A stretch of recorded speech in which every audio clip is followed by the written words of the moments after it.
Hello everyone, Shrimati मोहरी देवी Tapadia girls college के YouTube channel पे आपका स्वागत है। आज हम केमिस्ट्री क्लास में जो टॉपिक आपके डिस्कस करने वाले हैं वो आपके हैं बेयर-लिम्बर्ट नियम और उसकी लिमिटेशन। आज अपन इस वीडियो के अंदर ये जो टॉपिक है वो अपन डिस्कस करने वाले हैं। देखिए, इसमें अपन बात करें तो सामान्यतः बेयर-लिम्बर्ट नियम क्या है।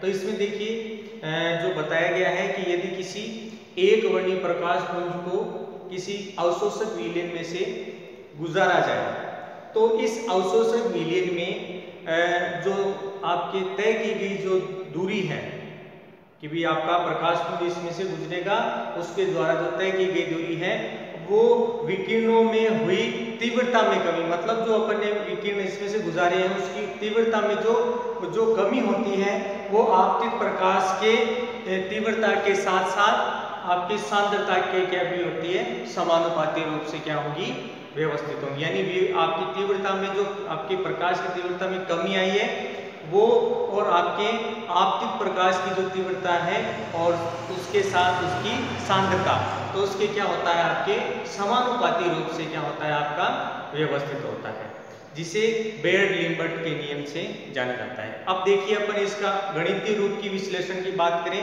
तो अपन गणितीय रूप में इसको अपन किस तरह से लिख सकते हैं, तो ये आपका माइनस di/dx समानुपाती I डॉट सी, जिसमें बात करें जो C है वो विलयन की मोलर सांद्रता है और I है वो आपके प्रकाश की तीव्रता है। ठीक है, और आपका ये जो रूप है कि भाई अपन ने इस तरह से एक्सप्लेन किया। अब समानुपाती स्थिरांक घटाते हैं तो di/dx equals to k dash I c, समीकरण नंबर 1। अब यहां पर बात करें, जहां अपन ने बात की कि यहां C है, ये आपकी क्या है, मोलर सांद्रता।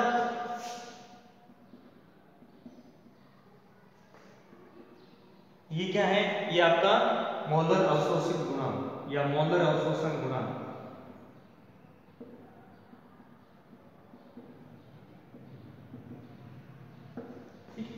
और I आपके प्रकाश की तीव्रता है।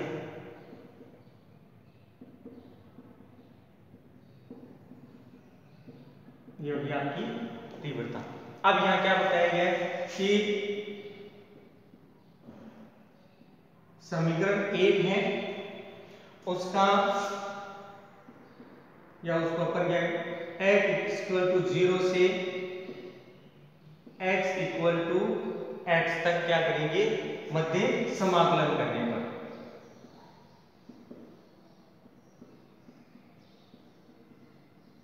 इसका समाकलन करेंगे। तो समाकलन करने पर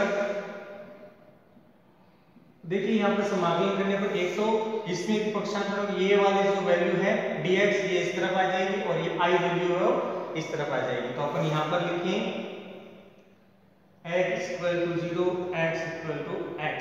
यहां पर अपन क्या लिख सकते हैं, di/I इक्वल्स टू, अब यहां पर ये माइनस, ये वैल्यू किसमें चेंज हो जाएगी, माइनस वैल्यू में, तो माइनस x 0 ये आपकी k dash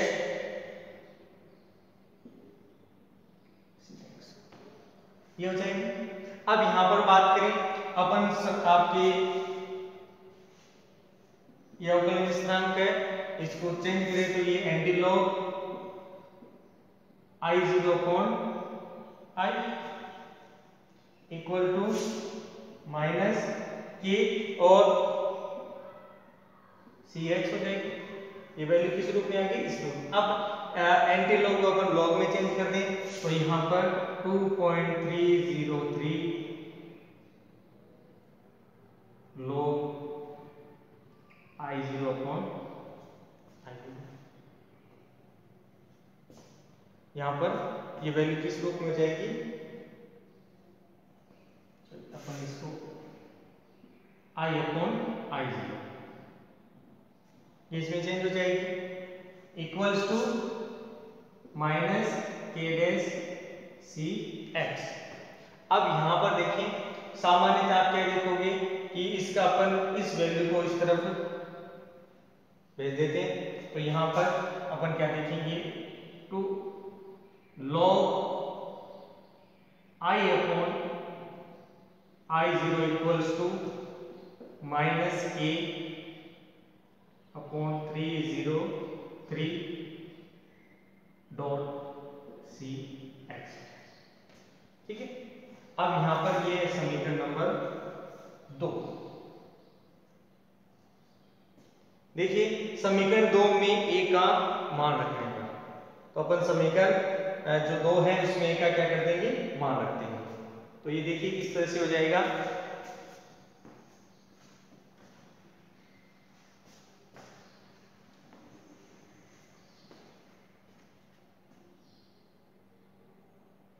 log I upon I0 equals to minus a और डॉट सी एक्स, समीकरण नंबर 3। फिर बात करें समीकरण नंबर 3 से, तो अपन समीकरण नंबर 3 से भी क्या देख सकते हैं कि ये जो ओवरऑल वैल्यू है ये क्या है, a के इक्विवेलेंट ही तो है। ठीक है, कि यहां पर a equals to log I upon I0, तो अपन यहां पर क्या लिख सकते हैं, a इक्वल्स टू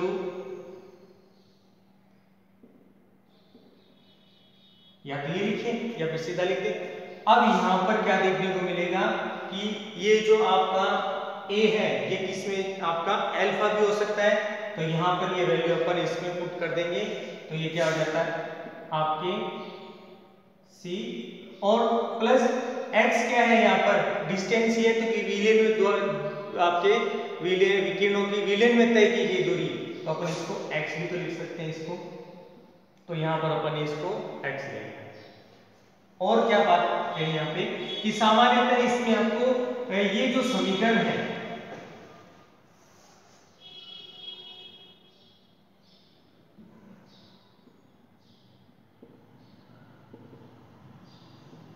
ये आपका बीयर-लैम्बर्ट इक्वेशन है। अब इसे और ज्यादा हल करें तो यहाँ पर ये वैल्यू है वो अपने अल्फा लिखा था माइनस a अपॉन 2.303 डॉट और सी एक्स लिया था अपन ने पहले, अल्फा की वैल्यू इतनी थी, जो आपका क्या कहलाता है आपके मोलर विलय गुणांक कहलाता है। ये आपका क्या है, मोलर विलय गुणांक। ठीक है, तो यहां से अपन ये वैल्यू लिख सकते हैं। जहां तक बात करें आपका ए, तो ये क्या है अवशोषण, भाई यही वैल्यू तो निकाल रहे थे अपन, और प्लस एल, तो अपन एल जो x है x की जगह l ले ले, भाई डिस्टेंस है तो उसको x लिखें या l, दोनों एक ही बात है, दोनों में से कोई एक लिख सकते हैं, या तो x ले लें या l। तो यहां पर l है वो विलेन में प्रकाश द्वारा, या तो x ले लें या फिर l। ठीक है,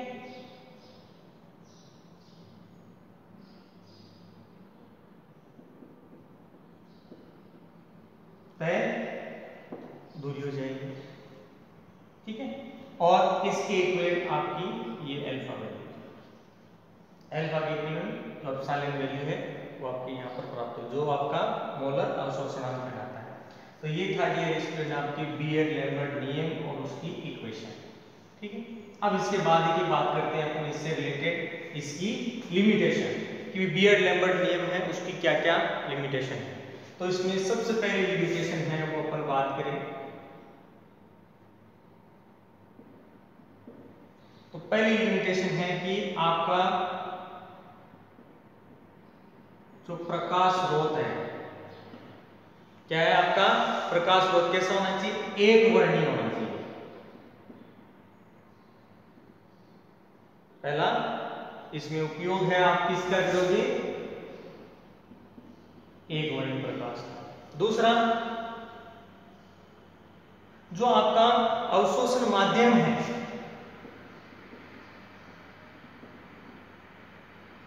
उसमें उपस्थित आपके जो विलय और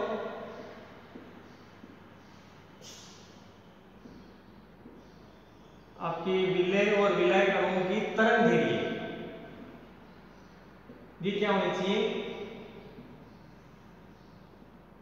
उच्चतम होनी चाहिए, यानी उच्चतम की ओर क्या होनी चाहिए, विस्थापित होनी चाहिए।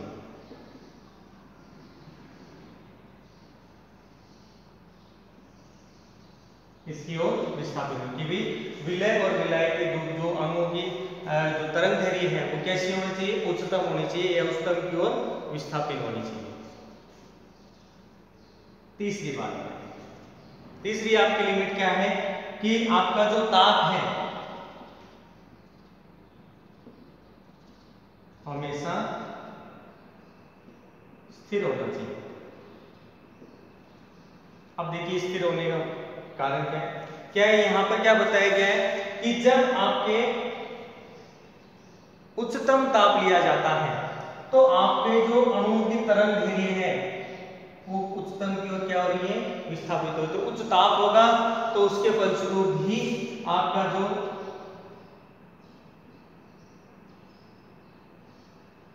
उच्चतम तरंग दैर्घ्य वाला होगा।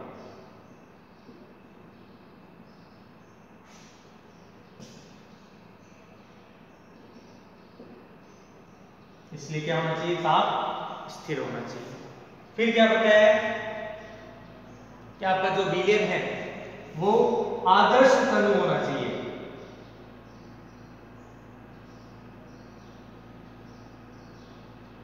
मतलब आपका विलयन कैसा होना चाहिए, तनु होना चाहिए। अब देखिए यहाँ पर कंसेंट्रेटेड क्यों नहीं है, क्योंकि जो कंसेंट्रेटेड विलयन होता है उसकी सांद्रता दर है वो क्या है, निश्चित नहीं होती, बदलती रहती है। इसीलिए क्या है, आपका विलयन कैसा लेना चाहिए, तनु विलयन है वो काम में लेना चाहिए। तो ये थी डियर स्टूडेंट आपकी बीयर-लैम्बर्ट नियम और उससे रिलेटेड उसकी लिमिटेशन। देखिए एग्जाम के अंदर बात करें तो बीयर-लैम्बर्ट नियम एक बहुत इंपॉर्टेंट टॉपिक है जिससे रिलेटेड आपके 1 नंबर 2 नंबर और आपके ज्यादा नंबर का क्वेश्चन भी है और इससे बहुत बार पूछा गया है। तो इसमें अपन बात करें तो बीयर-लैम्बर्ट नियम कुछ ज्यादा नहीं है, इसमें कुछ चीजें हैं वो देखनी होती है। बी यहाँ पर प्रकाश की तीव्रता है, आपके सांद्रता परिवर्तन है और ये चीजें हैं वो इसमें देखनी होती है कि भी सांद्रता है वो आपकी या तो तनुल है या स्थिर है। तो यहाँ पर अपन ने कहा कि जब कोई एक वर्णीय प्रकार पुंज से किसी विलयन में से गुजर जाता है तो विलयन में तय की गई दूरी आपातित प्रकाश की जो तीव्रता में कमी आती है और उसके साथ उसकी जो सांद्रता है एक दूसरे के क्या होती है, समानुपाती रूप से होती है, जो अपन ने पहले समीकरण लिखा था, जैसे अपन ने ये लिखा था आपके।